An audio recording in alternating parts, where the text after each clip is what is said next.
તો હાલો આજ આપણે જવાનું છે દરરોજની જેમ ગાય લઈને, તો ગાય લઈને નીકળી ગયા ફટાફટ. चलो भाई देखो अब मैं क्या करता हूँ.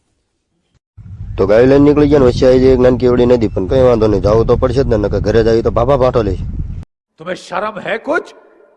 અને આપણે જવાનું છે સામે કરશનભાઈ નિમની ગાયું છે, અહીંયા કણે જોઈ લો ગાયું, અને આ કણે હાલી જાય છે આપણી ભલાણી. અને એમાં અણિયાને આપણે કીધું તો ઘડીક વાટો ઉભો રહે છે, પણ આમ તો જો ક્યાં પહોંચ્યો, પણ કઈ વાંધો નહીં, આપણે મિલતી તો ખંભે પાઠો ને પાઠો હેઠો પડી ગયો. પાઠો કે મારે ન થવું, મેં કીધું હાલ ને ભાઈ હવે.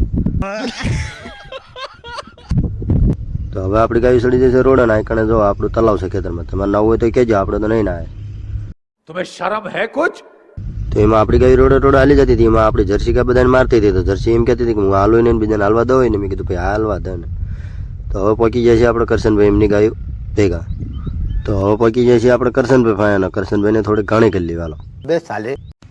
તો કરશનભાઈની ઘાણી કરીને હવે પહોંચી જાય છે આપણે ભાઈબંધના તબેલે, કારણ કે ભાઈબંધ ચેતુને કે કરતો હતો કે મારા તબેલા આવીને બ્લોક ચીમ નહોતો. તો ફાઇનલી આજે ભાઈબંધના તબેલા આવી ગયા, ભાઈબંધી વેચી જશે સરવા, ભાઈબંધ આ કણે ખાટલા ઉપર હું તો છે, તો ઘડીક એની ઘાણી કરી. चाले तू. તો ભાઈબંધ હારે ઘણી વાતો કરી એટલે પેટ થઈ ગયું ખાલી. તો હવે આપણે આવેલા દુકાને નાસ્તો કરવાનો, આ હમી છે દુકાન. તો ફાઇનલી દુકાને પહોંચી ગયા ને આપણે લઈ લીધું મોડું સવાણું, વાગોલો મેં 2 ફટ. तुम्हें शर्म है कुछ?